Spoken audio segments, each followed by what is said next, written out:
Tim has agreed to talk with us today, and as you can see, he's already invoking the Blues Brothers, which has me very excited for this talk. So, Tim, thank you very much. Thanks, Jonathan. Hi, I'm a partner in a little tiny consulting firm that is actually 5 minutes away from you. Our office is on West 12th Street, and there are 7 of us, 4 in the United States and 3 in Europe, and so we have an office in London as well. And that's why it's called the Atlantic Systems Guild. And I always have to remember to say my co-author, Tom DeMarco, is one of my partners in the guild, and Tom usually lives in Maine now, so a hotbed of software. Anyway, I just wanted to kind of pick some topics to talk about, and I would like to run this in New York City fashion of no hands raised, just interrupt me at will, and we'll go from that. And I don't even know if I'm going to go through all the slides and all that sort of stuff. But a little bit, Tom and I wrote the first edition of Peopleware back in 1988, I think it was. Then another edition came out in '99, and then we wrote a book in this decade called Waltzing with Bears about managing risk on software projects. And we consider ourselves a team of 2. We actually work pretty well together writing. But I'm a team zealot and a risk management zealot. And the other thing I think that you should know about me, because I think it kind of twists my brain after a while, is for about 20 years, on very much a part-time basis, I'm an arbitrator for the American Arbitration Association, and I arbitrate software and system disputes. I'm not a lawyer. I didn't go to law school. I'm technically a commercial arbitrator because there's no systems group in arbitration, but they know I won't take cases unless there's something that I have some knowledge about in them.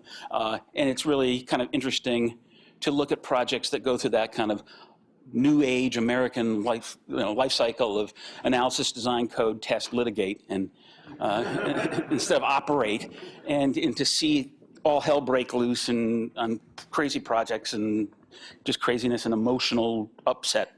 Anyway, what I was thinking about is I'm also old.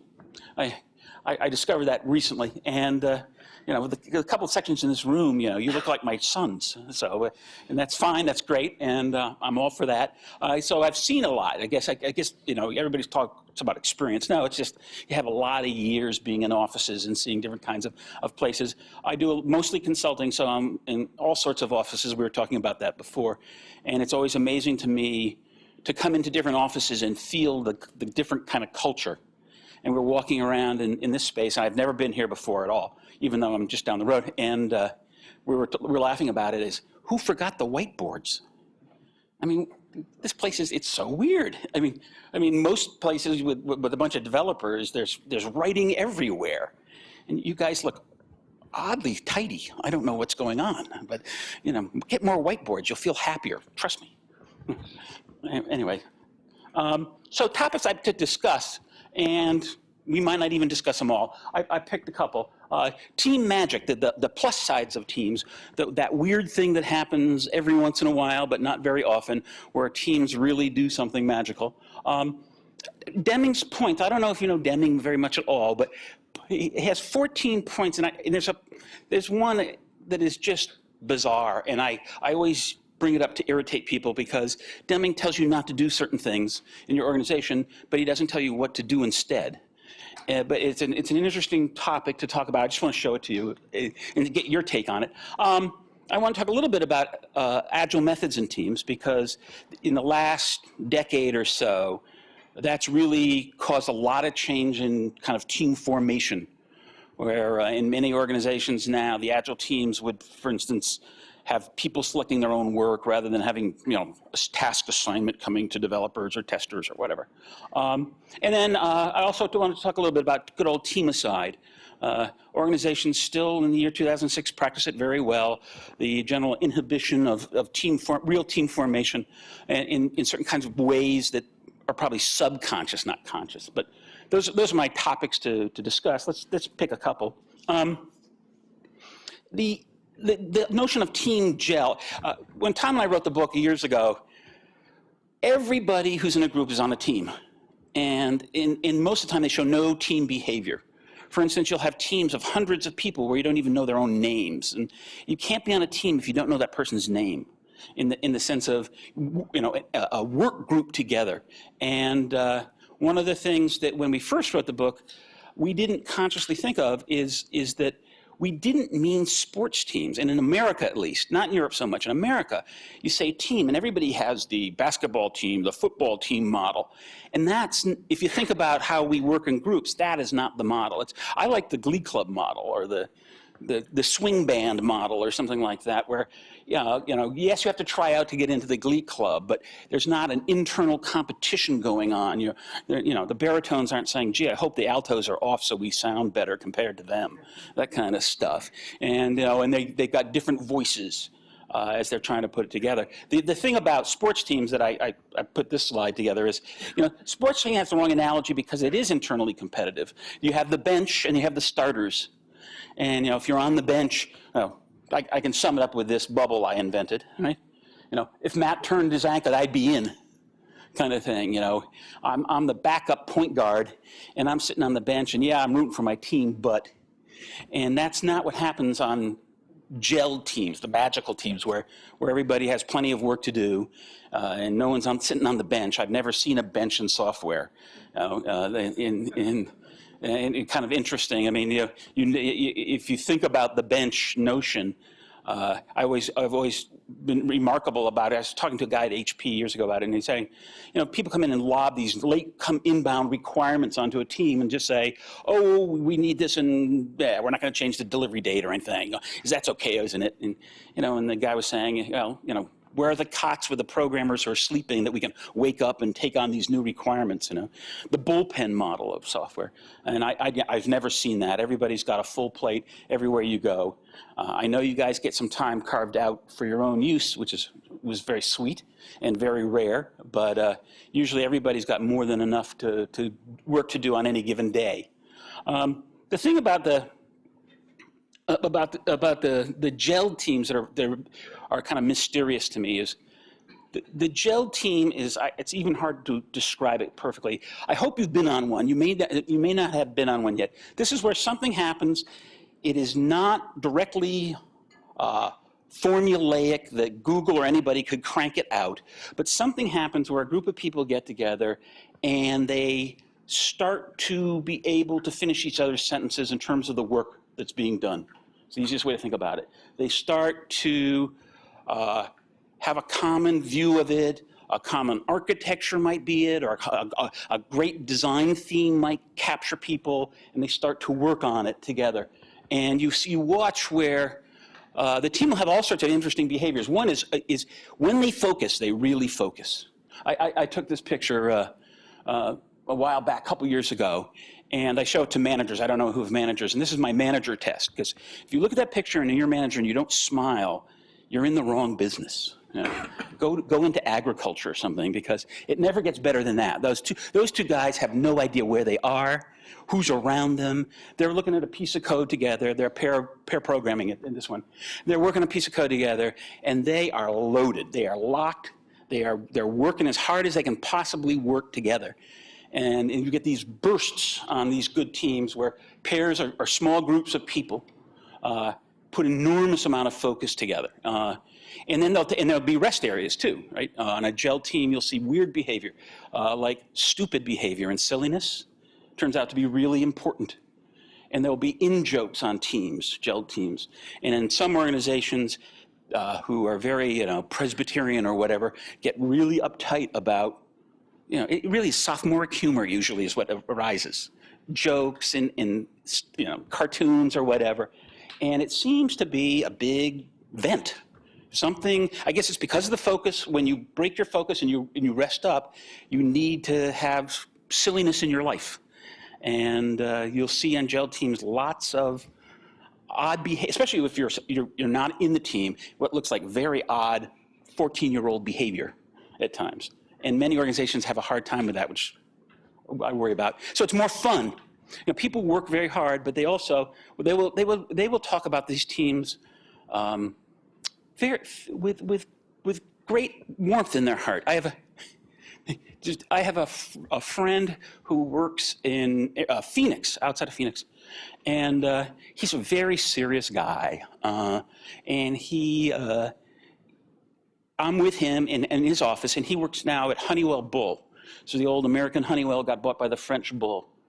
And I'm walking down the hall because we're going to go get a cup of coffee, and we're talking about the project that he asked me to come take a look at. And we're walking down, and he's my age, basically, maybe a little younger. And there's a woman who's clearly, around about our age, walking toward us, and we're talking. And as we crossed, the guy's name's Ed. Ed went, whack, and the woman went, whack. And I said, Ed, did you quack at her? And he said, yeah. And he said, I'll tell you later. And because he was talking about something very serious. So we get to the cafeteria and said, what was the quacking? And he said, oh, back in 1993, 94, we were on a project together, and we got called Les Canards Sauvages, the wild ducks, the savage ducks. Of course, in French, in honor of Honeywell, of Bull. And ever since then, when you meet anybody on that team, you quack. And they have an annual reunion. One of their guys now lives in Malaysia, and he's been to every single reunion every year. He makes a point of coming back to the United States. He visits his family, obviously, as well. But he and his wife come back, and they make sure they're in Phoenix for the Canard Sauvage reunion. That kind of odd behavior you see all the time, though, on teams. People talk about that amazing project 15 years ago or 5 years ago, whatever. People have spread out, they'll reunite, they'll do things like that. So it's a lot more fun. Interestingly, from a management point of view, is when a team gels, its turnover rate almost goes to zero unless there's some sort of catastrophe. And it has nothing to do with management, it has nothing to do with the company, it has to do with the peer group. I've seen that happen a lot, where people say, I'm not leaving now, it wouldn't be fair. When we get this release done, I've got to leave. I had a project in Maryland where a guy stayed. His wife got this incredible job in Chicago. And they moved to Chicago, and he stayed in like a Motel 6 on his dime until the next release. He said, I'll get another job in Chicago. You go, you should take this job. The job's offering's there. I can't leave now. And it had nothing to do with the company offering any sweetness or whatever. He had to stay for that release. And it was like, I would let my teammates down. It was kind of the unsaid line. And the team was very grateful to him, and it had nothing to do with vertical. It had everything to do with horizontal, going back and forth. And then I pulled this off somewhere, I forget. That's a juggernaut. And projects require self-healing property. One of the most interesting things I see in these teams is they become excellent problem solvers. Something comes up, and it's almost like a challenge rather than a problem or an issue. It's like, oh, this comes up, what are we going to do? And everybody powwows together, gets together, they yell and scream and argue, figure out what their strategy is, how to deal with this, and they'll go over it, under it, around it, they'll blow it up, they'll do something. But it's like, you can't stop us. And if you're an older, confident manager, this is where you go, okay, I just have to do basic care and feeding here and leave these guys alone because they're smarter together than I am. And, and I don't need to, quote unquote, manage this team. If they can manage the big issues, they can manage themselves, basically. And you just make sure that the organization doesn't screw them up. You end up, I will use the apocryphal word that an old manager friend of mine said, you become the shit shield. And just keep everything away from these guys so they can work all day. There's a kind of interesting notion. But that juggernaut for success, it can't be stopped. If you've ever been on one of these teams, you know what I mean. You know it's going to be bloody. You know you're going to work hard and long hours. But you know you're going to deliver a really good product. And it's from your perspective, not from the company's perspective. It's not Google says, oh, that was a real solid job. You don't care. You know. Right? Together you look at each other and go, this is the Rock of Gibraltar. And we don't care what the rest of the world thinks. Because we know what it really is. And we know how we put it together. And that's the kind of magic of the teams. The other thing about teams that's kind of interesting to point out is they are collegial, right? In the old sense of collegial, where a little town would have a church and they couldn't actually have a minister full time. And so ministers from the areas would take turns going into the little town. And that's the college, the collegiate churches and things like that. And you see it's very much a peer relationship. And one of the things that a lot of organizations don't talk about, and I don't know if Jonathan's going to be thrilled with this, but you are if you're a developer or a tester, whatever, you're in the federated states of the project, but the managers are Canadians. Right? Managers are different than the players on a project, on a good team. I mean, they're just like Canadians. I couldn't think of a better analogy. More or less speak the same language. They're not going to invade. They're allies. They're friends. We have an open border, but they're not us, right? And if you're on a team, it's really interesting, especially if a manager is doing, salary reviews and performance things or whatever. They're your ally in that kind of sense, but they're not on the team. When you listen to teams and they talk about we, they usually don't have the manager in mind. And that's not bad. If you're a manager, that's the way it is, and that's the way it's going to always be. When they say, we did this, and then, Mike came in and it looked like he had just seen a ghost, and he said, I think we got a major problem. We all got together, and we went in, and Mike took the front-end design and blew it apart in front of us. We scrapped a month and a half of work. We came back. We did this, and then you never hear about Larry the boss, right? It's like the boss wasn't even there that day. And it's first person plural is the college of the developers, of the partners, always in a gelled team. So that's kind of the magic. Actually, let me go back a bit. So the counterpoint be to that when Canada launches a missile at the team, that's antithetical to gelling the team. Managers can do horrible damages to teams, right? I mean, there's a million variations of team-aside. I mean, the team has to own all the critical technical decisions. And one of the things, for instance, one of the things I see all the time is that the more junior managers come out of the technical ranks often, and they're feeling more comfortable with the technical decisions, and those are the ones they should first release back to the team, right? It is a team of specialists. It's not a hierarchy. I mean, in the old medieval sense of like guild, right, where the master craftsman and the apprentice, and you apprentice to a master craftsman because you want to become a goldsmith too, and that goldsmith, that your boss could do things in gold you couldn't do, and you had to learn from him to rise up to master. I mean, maybe that was once true when I had a different hair color. But it hasn't been true for 20 years on software projects. It's a team of specialists. If you pick any random person on the team, a developer, and you had them disappear, the manager can't come down and do that job. They can't say, "Oh, gee, my network guy is sick for the next month. I'll be the network guy." They can't spell network, right? They're clueless usually, and so it's not a matter of a hierarchy based on skill at all. It's a different kind of job. And I think the skill set of making a product, right, is a different one than the project manager who never writes a line of code or does a test or writes any documentation or any of that kind of stuff. It's a different kind of skills. Right? Let me show you. This is, I don't know if, this is an old guy. I think Deming died 2 years ago, I think now. But he wrote a book called Out of the Crisis. He's written a whole bunch of books. But he has 14 points about critical things. And look, I just wanted to show you this because, honestly, I don't know what to make of it all. And so it's got something about teams and people in it that's really interesting. The first part is really simple, right? Remove barriers that rob the hourly worker, the workman on the factory floor, of his right to pride of workmanship. The responsibility of supervisors must be changed from sheer numbers to quality. Okay, great. Everybody, can say fine. But now here comes the zinger. Remove barriers that rob people in management and in engineering, and I assume that's basically you folks, of their right to pride in workmanship. This means, inter alia, abolishment of the annual or merit rating and of management by objective, management by the numbers. And he doesn't say what to replace it with.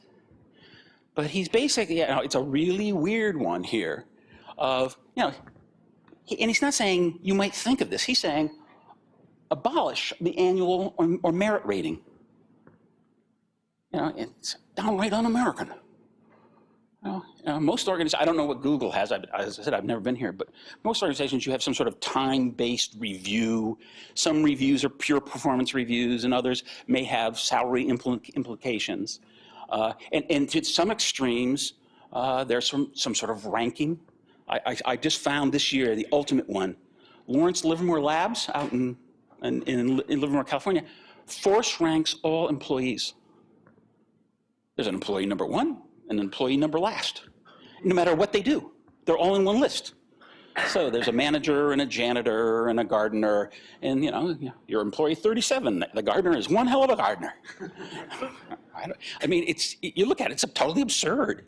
But the thing about it is this whole notion of pride of workmanship, right? And what I think Deming is saying is other rewards are crass, and pride of workmanship can be driven out by dangling other rewards.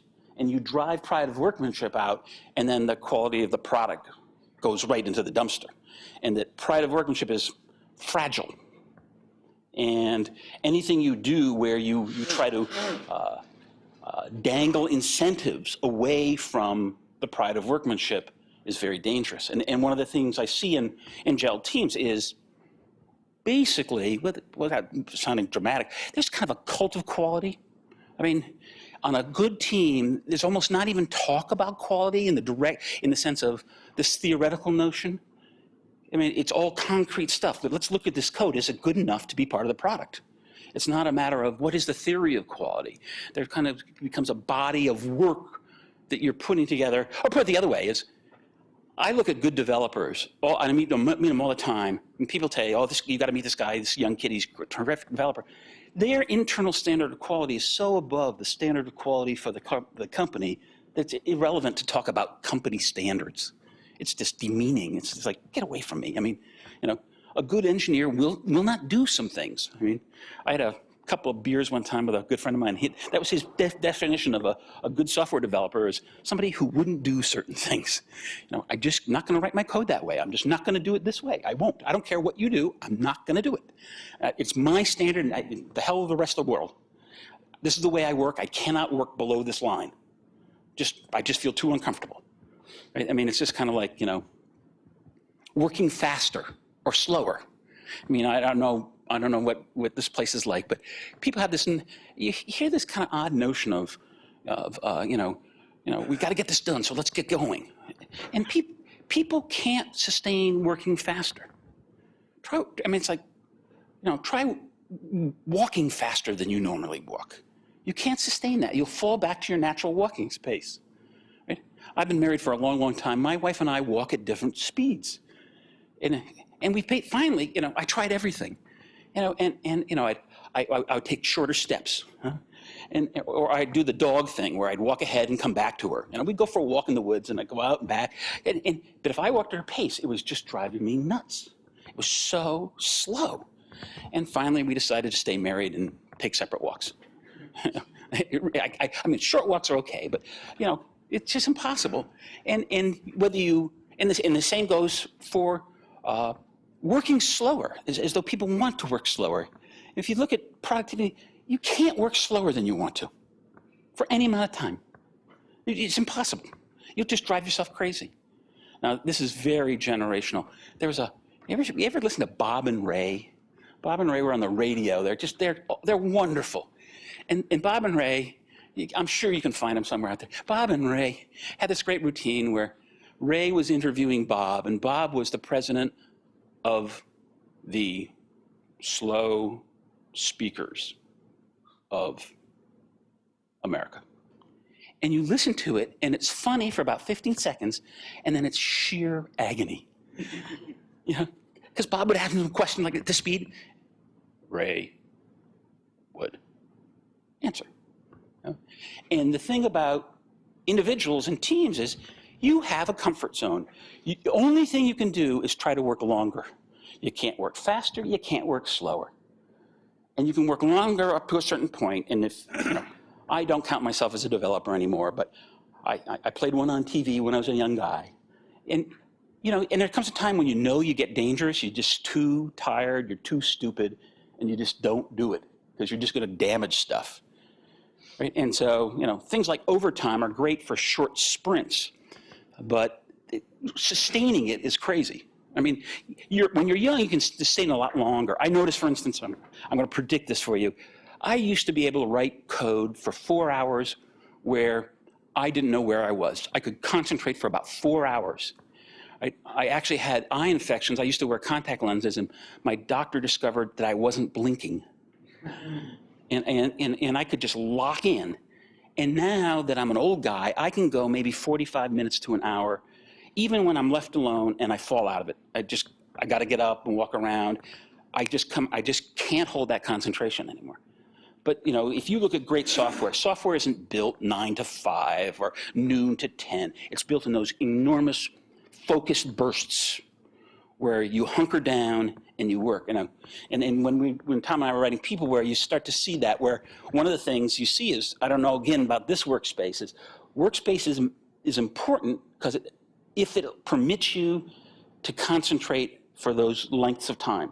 If the space constantly pulls you out of that what we flow kind of concentration, you get really frustrated and eventually neurotic, right? Where you cannot buckle down. It's a weird sensation, and I think as developers, we need to always talk about that. But for instance, if you don't have a window of time, you won't even start to really work, right? You come in at 9:30 and you're gonna have to meet at 10. What do you do between 9:30 and 10?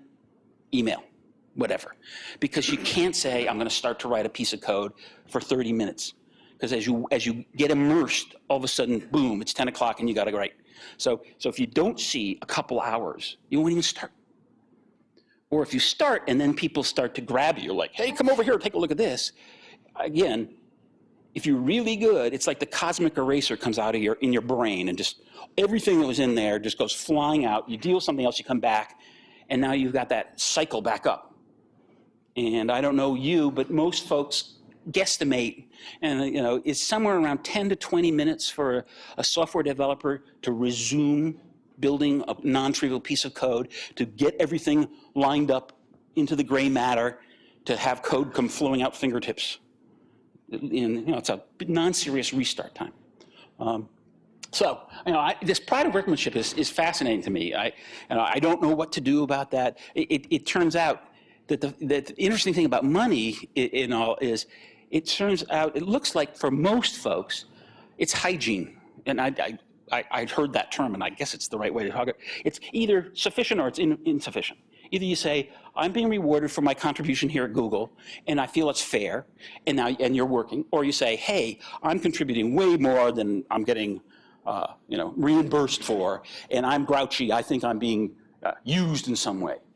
But unless you get to extremes of money doesn't motivate very well. I mean, one of the things I was talking to a bunch of managers just last month was, they were talking about, and it's a big company, rewarding their best developers. And I was trying to say, I think it's a no-op most of the time.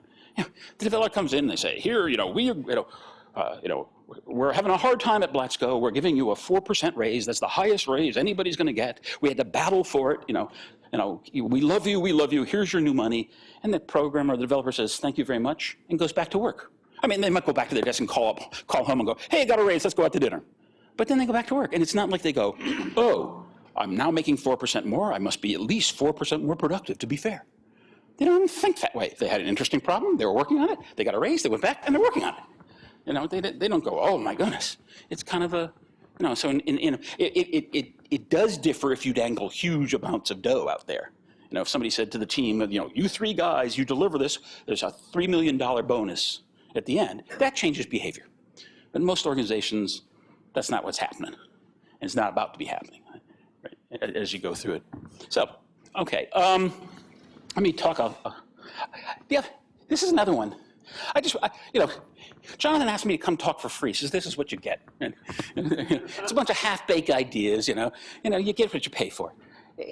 Again, this is that thing that I've seen. Awards and rewards are, when the organization does them, they're usually horribly lame.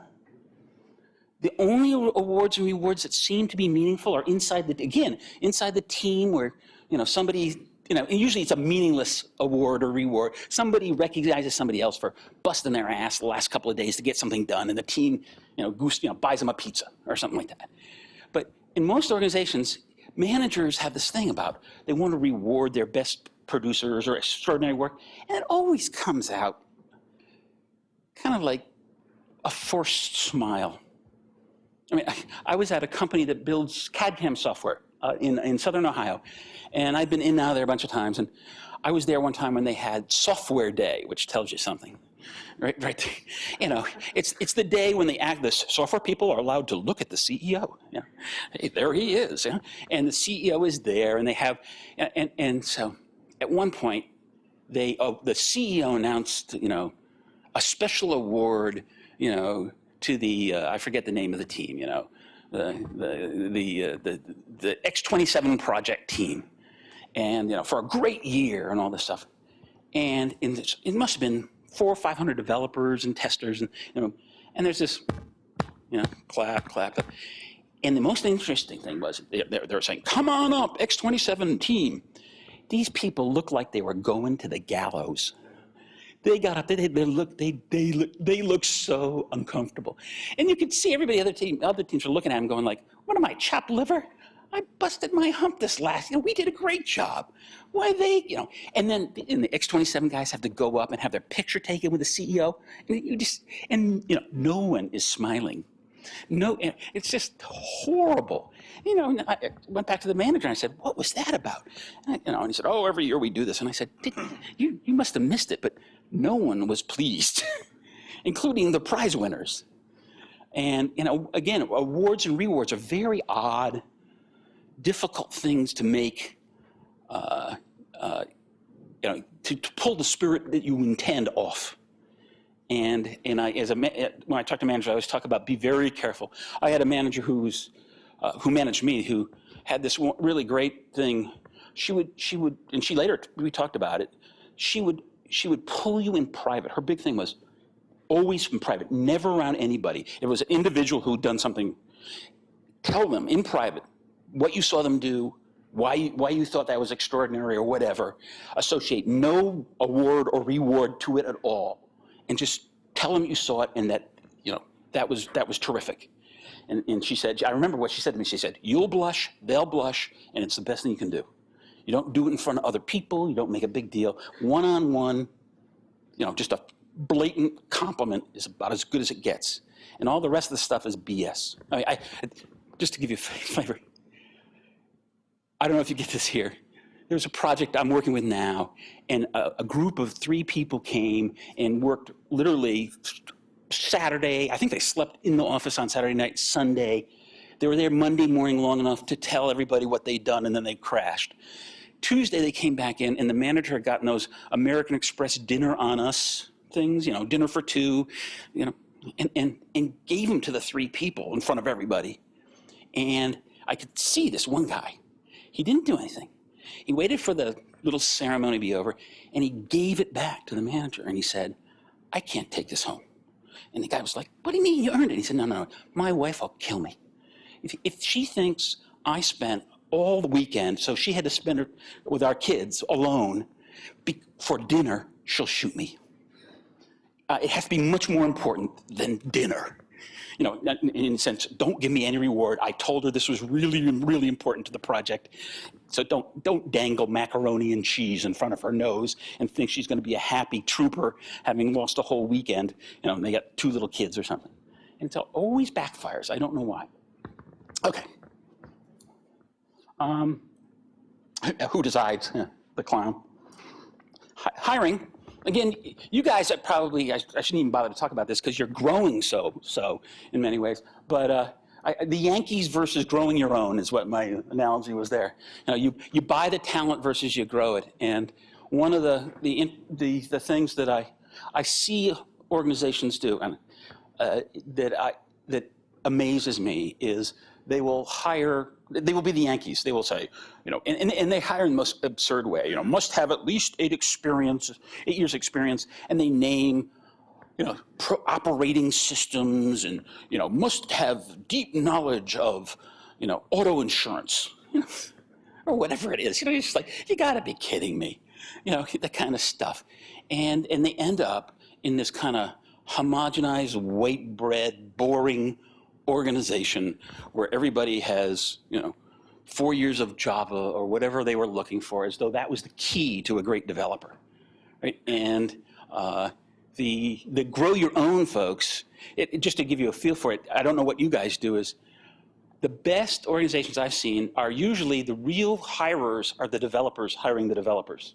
That the managers will talk to them for a while, kind of give them the sniff test, and then leave them with the developers. And the developers' feedback will come back like, let's offer this guy a job, or let's, whatever it comes up. But if you're especially trying to build cohesive units, gelled teams, it's not a matter of, one, do you have the skills that you need, or are you likely to grow the skills? I mean, all of you at one point came out of school and never really worked for a living probably. And so somebody gave you a break. Right? And it seems to me that, there's sometimes when you really do need a skilled, experienced person right away to plug a gap. But in the long haul, the great developers I've watched are more happy because they don't know stuff than what they know. That they're going to learn something on this project. They're going to learn something new. They're much more eager about that than having the skill set. And if you want to keep people who are really, really good, you've got to keep challenging them with interesting, from their perspective, interesting projects. And that is not do it again. Do it again is a big bore in our business for the people who can really pull it off. And there's a big pull in management. Nothing's better than having a quote unquote experienced, seasoned team where this is not novel, this is not any scary. They can pump this baby out. In the short term that looks great. In the long term, into the great blender of mediocrity you go, and it just gets really kind of grim. Let's see, agility in teams, Scrum, you get it, okay. A couple of things that I find really interesting about Peopleware and agilities. One is the agile methods basically, there are a family of methods, let me put it this way. There's Crystal and Scrum and XP and all those things. But one of them is basically co-location, face-to-face. And if you want to build, maybe it's my generation and not yours, but if you want to build a high-velocity team, nothing beats face-to-face. If you're trying to be quick as a bunny, it's really hard to do it with, the Toronto office coordinating with the Tel Aviv office, coordinating with the Albuquerque office, right? And it's a nightmare. Nothing is better than oral communication. Grab somebody when you need them and say, hey, let's look at this together. Do you have a minute? It just doesn't work. And it seems to me there's something very satisfying about that. I don't know if some of you do this, but remote with California or whatever. That is, you can have the California, give me one second. You can have the California team, you can have the New York team. There'll never be one team in the sense of what I've been talking about. They'll be allies again. It's kind of Canadians again. Those Californians, they're nice guys, but they're not us. And the closest you can come is if you've cross-pollinated. Like you've actually worked together at one point and now those people are in California, so you know them, you've worked with them before. Then you can have that video conference love affair that you're having. But if you've never had the physical contact, the video conference love affair is usually a bunch of people staring at the desk. You might as well turn off the video conference and just pick up the phone. It's just not going to happen. I went by a... Yeah. But you can watch, again, I'm an old fart, I know it, but maybe it's my generation. But you can watch, I think I can tell the difference between groups that have actually worked together and groups that haven't when you just watch the video conference behavior. Right? And you can see that happening. I've got a client in Massachusetts has an office in Waterford, Ireland. And one of the good things they've done is they get, a couple of months at a time, they bring a whole gang of Irish folks over. And they take a bunch of Yanks and send them over to Ireland. And so they've actually stabilized. Everybody knows each other. The Yanks have learned about Irish football, and so they find out what the scores are and talk to them back and forth and the usual kinds of stuff. The Americans learn to drink Guinness and all that good stuff. And I'm not saying it's perfect, but it certainly is a whole lot better than this kind of them-us kind of thing that usually is they're not us. When you listen to people talk about we did this, it's not Mountain View and New York did this. It's we did this. Right? Yeah. So I think in general at Google this point is becoming more and more accepted. It's perfectly fine to fly to California with the justification of I wanted to go to California. Yeah. But one of the difficult things is one, you can only spend so much time traveling to some other place before you just live there. Right. And two, it's hard to get, especially in remote locations, enough concentration of expertise that you can do it all with one team in New York right. or Tel Aviv or right. Waterloo, yeah. without dependency on some portion of the team. Yeah. Yeah, in the teams I'm talking about, they're usually our working groups. They're small. We're talking about teams at the top end being maybe 20, at the top end. And the greatest teams I've ever seen are teams, are like family-sized teams, 8, 5, 6, 7, that kind of gang size where those people can wail, right? And, well, we were talking a little bit about this. The other thing, though, is, and it's one of the things I think in your world of growth is really hard, but you can fight the fight, is teams need to own something. They can't have a piece of the action. They have to have, you can call it responsibility or ownership, whatever you want to call it, where there's a product or something that is theirs. They make decisions about it. They build it. They test it. They own it. If they're working for a part of something else, the magic just doesn't happen again. It's got to be like, we are responsible for getting this out. If you have only a slice, there's no closure. It doesn't feel right. And it gets hard as you get big and dispersed and you have big projects. It's really hard to do that. I can't say you're going to win at it, but I think managers really need to think about how they organize to try to carve so people feel as though they have a meaningful whole that they're building. It's not necessarily the whole system, but it's clearly bounded. They know what product piece, or whatever way you want to call it, they're building, and that they're responsible for it together. That, it doesn't take you long in this industry. It's always the damn interfaces, right? The human interfaces, the software interfaces. You want to know where the problems are. It's always the interfaces. Mountain View thought you had it, you thought they had it, and now nobody's got it. Those kinds of things. So you try to clear up the interface as best you can, so it's established where I have this piece, you have that piece, kind of work. Nothing beats working on only one project. Again, one of the things as you grow, and I don't know, and you can't do it to everybody, but if you're a manager, I really want you to fight the fight, is once you start to have people multitasking across different groups, they are basically on no teams, is what happens. I've come to believe you're either on 1 or 0 teams at any given time. People say, oh, I was on 3 teams, and no, you weren't. Yeah, you were a Canadian again. You were not on those teams. And sometimes if you are a very distinct specialist, you can't spend full time on one project. You don't have enough work, and that's the cost you pay. And I'm saying you can't prevent it, but one project where it's the Blues Brothers. We're on a mission from God, right? We've got one thing to do as a group today and tomorrow and the next bunch of months. This is what we do all day here. And we don't have to worry about the other stuff. This is our responsibility, and that makes a huge difference. If you just think about it, just all the reboot time. If you just start, you're just thrashing back and forth between projects and where was I and jumping around. Nothing beats working hard and going home. Kent Beck of the XP fame has this great thing about sustainable pace. Let's find a work rate that we can work at and hold for weeks and months at a go, that we can build product at. And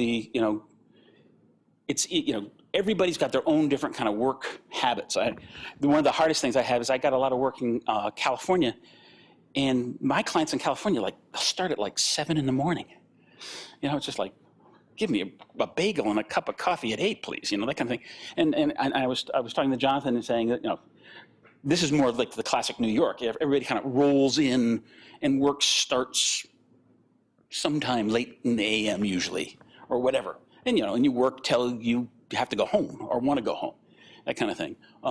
And the idea of that sustainable pace is a really important one.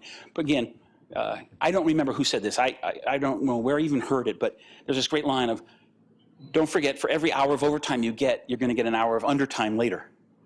That on the long haul, it just washes.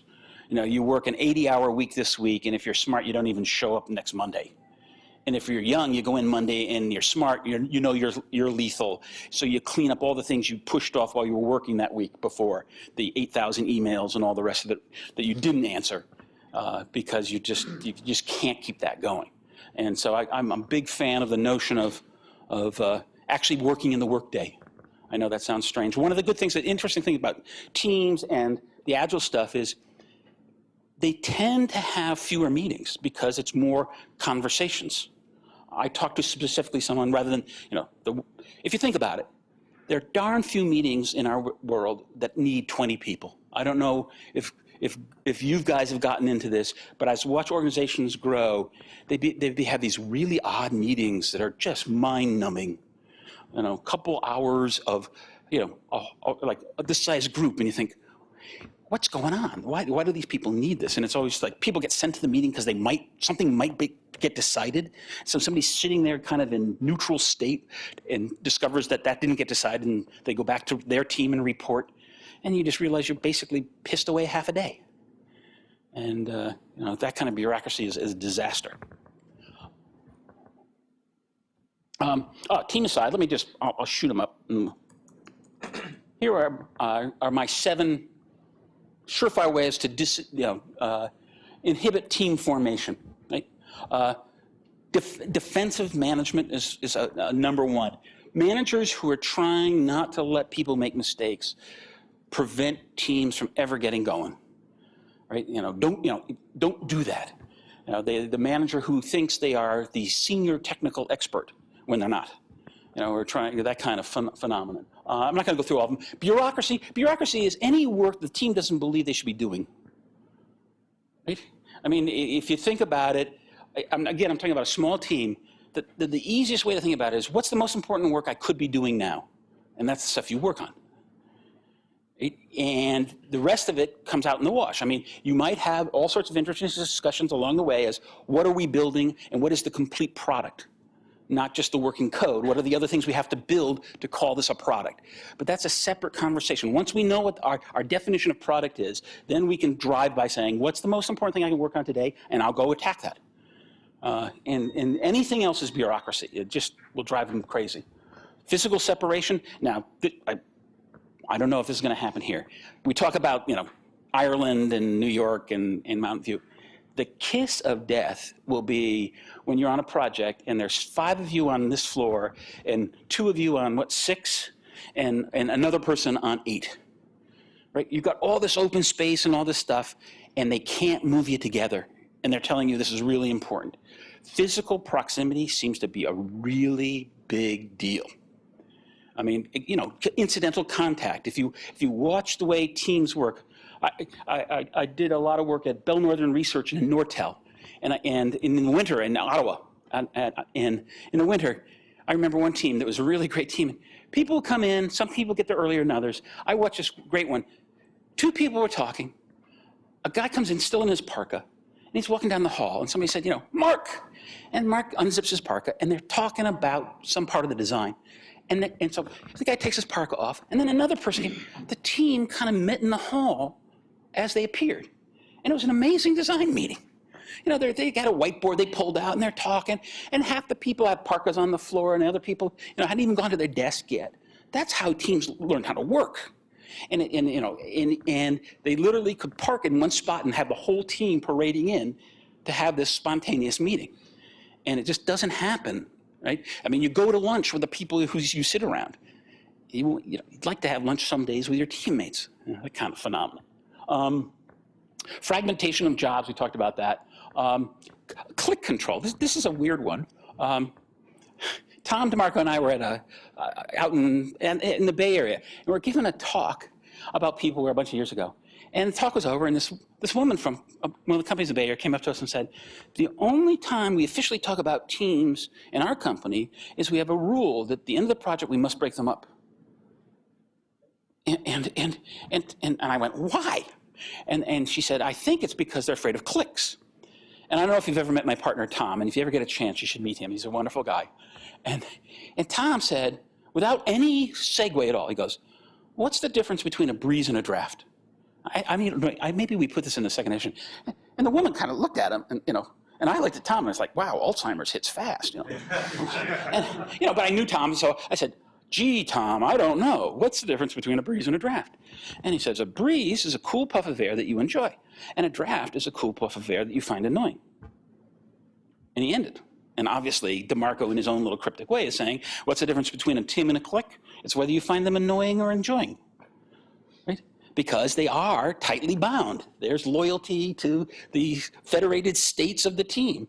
And they're not bound. I mean, they're uppity. They're elitist in many ways. And this whole kind of click control kind of thing is usually fearful managers, as far as I'm concerned. That just, they have the odd notion that they're at the center of the team instead of being Canadians.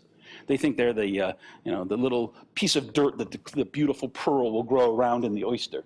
And they are not in the oyster. Right? No, forget it. And lastly, phony deadlines. I mean, I don't know, again, being an old guy, I think back of projects with real deadlines, and I can't remember one that took more than 15 seconds for somebody to explain why that was the deadline. You'd hear the deadline, you go, got it, right. We have a real deadline here, we got to do this.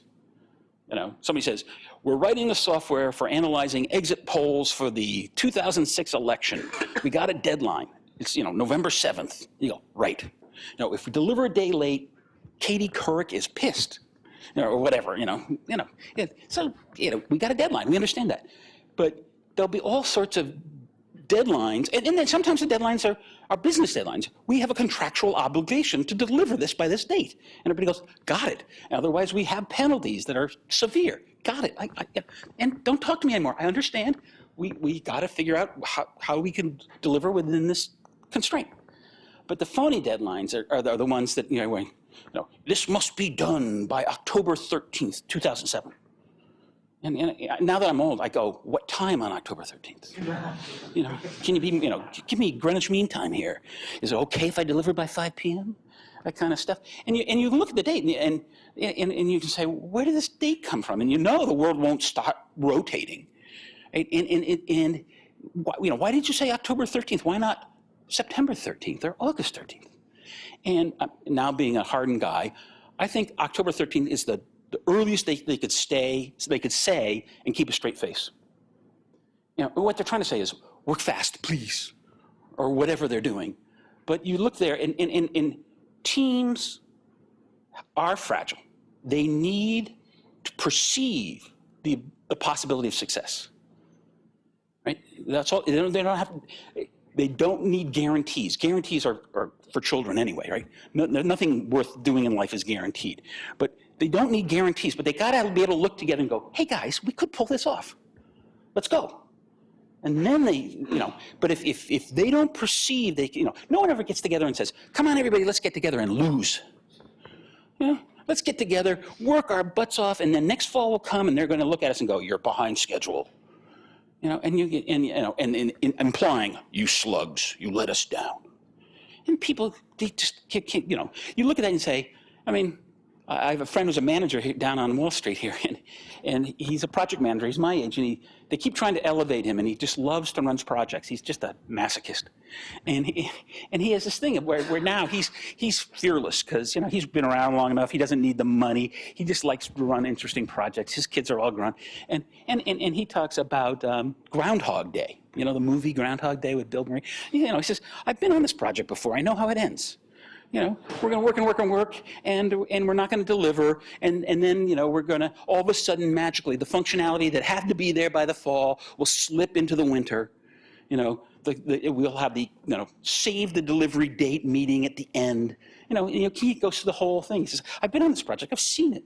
And the phony deadlines are real killers, especially when you look at it and go, I don't know if you've ever been on one really bad. I call them dead fish projects. The project that starts as a dead fish, it was never alive. You look at it, and you're on the project for like a week or two, and you go to lunch and with a couple of your colleagues, and somebody says, no way we're getting this done by next April, or whatever. And somebody usually says, hey, wait a second, they didn't say which April, something like that. And everybody's like, they hunker down, right? They just get totally hunkered down. Everybody says, oh boy, this is going to be brutal. And, put it this way, if you're a manager, that's management hell, is trying to manage a project you don't believe in, a project you think is slated for one thing, severe criticism, if not, death, that kind of thing. And it's just misery all around, and it's a disaster. And from a management point of view, you've got to be able to fight, jawbone anything to get the envelope so it's at least possible to pull it off. If people look at it and go, this is just ridiculous charade, everything falls apart after that, right? The morale goes in the dumper, everything happens. So, I'm sorry. Sure. We're actually running out of, we're Yep. losing the room. Yep, So, right. Well, last slide. Yep. Growing teams. I use the agricultural analogy because you can do everything right and not get a good crop, right? So you got to pray for rain, but never push the quality. People say, we got 3 dimensions, time and resources and quality. Bull. There's no quality dimension. I'm sorry. Software has to work, right? I mean, you can talk about what levels you're going to do validation and verification and all that up front, like insurance. But they'll talk about negotiating quality with a team. Shoot yourself first. Don't play that card, right? Lots of closure. One of the things I do like about the Agile stuff is regular builds. People, you're sophisticated, I'm sophisticated. You can look so far out in time where you can say, I have to do these things and get this done by this point. And then there's manana beyond there. Right now for me, Christmas is manana. I know it's November. I can't even start to think about Christmas presents for my kids or my wife yet. It's not important enough to me, I guess. But, it's manana. But, you're on a project and Google says to you, you need to deliver this by October 2007. And you're really sophisticated, but there's a little voice in your head going, I could be dead. And that's, from Google's point of view, that's closure. Deliver a really good product by the fall of 2007, and we will be very thankful and happy, right? But from humans, that's a huge hole. And it's hard to fire up, you have to go to the office in the morning, say, I gotta get in there because October 2007, it's coming soon. And we need, to break things down. So somebody says, hey, I built, it's a piece. I can't deliver it. It's not going to be operational, but I can test it. I can demonstrate it. I can integrate it with other pieces other people are building. We can put it together. We can have a little fetal system going. That's closure. And developers, all of us thrive on that kind of stuff. To watch it, I made it and it works. That's no better feeling in life, right? I think. Last one, provide strategic but not technical directions. The team does the design, the team does most things. The manager has to lay back on that kind of stuff. They do the strategic things like how many people do we need on the team? How are we going to do this? Let's define what the product is, what we have to deliver, that kind of stuff, work together with the team. But get out of them and let them make the calls whichever way they want to. It is 1 o'clock. I will shut up. Thank you very much. Yeah. Bye-bye. What do you think is heard around time from marketing and salespeople finding something that customers need at a deadline session? The question was, what's a reasonable turnaround from the time marketing or sales recognizes something a customer needs and the turnaround of that feature? I would say that the prudent answer right now is marketing has no idea how much work they put on your plate or not. Somebody needs to size it. I would truly say, if it's such an important thing, can't we work on it a little while and then size it? Right? I mean, is it really something the customer won't take unless we build it in 30 days? If it's done in 35, they're not going to use it? I mean, is the deadline real or not is the question. And in most of the context, the deadline is not real. It might just be priority. This is really hot. This is a great idea, and we want to scoot the priority on it and refocus our folks on it. But the deadline, to me, to have a number there is asking for trouble. Just a number that's there without regard to the size of the work. And I would never think of a marketing person as skilled enough to know how much work they just put on a software development team by listening to a customer give a phenotype description of what they want. I have no idea what the genetic makeup of that work is. Or sometimes over need. Yeah, or need. And which customer. Sure. Thank you very much.